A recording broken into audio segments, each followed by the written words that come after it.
here is flip it. Now this is my, if I'm doing this correctly, this is the right side, so I'm going to flip it over and put right. That way I know this is left, because when I turn it back over like so, then I've got that taken care of.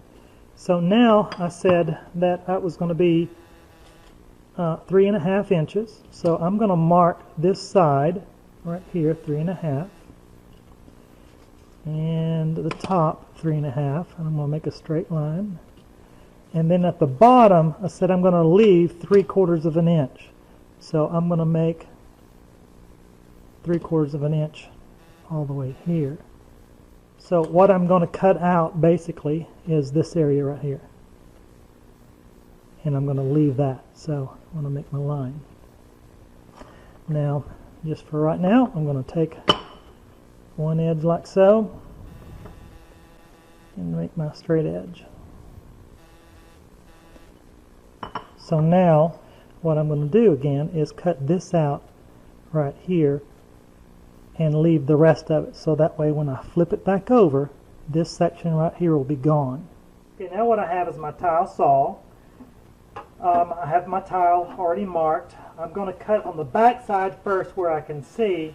I'm only going to go to a certain spot here because of the blade, the way that it's cutting. I don't want it to cut into the surface that I have here in the corner. So I'm going to cut this out and then flip it over and finish it.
So now I've got my finished product that I want, and we're going to go ahead and dry this off and go put it in.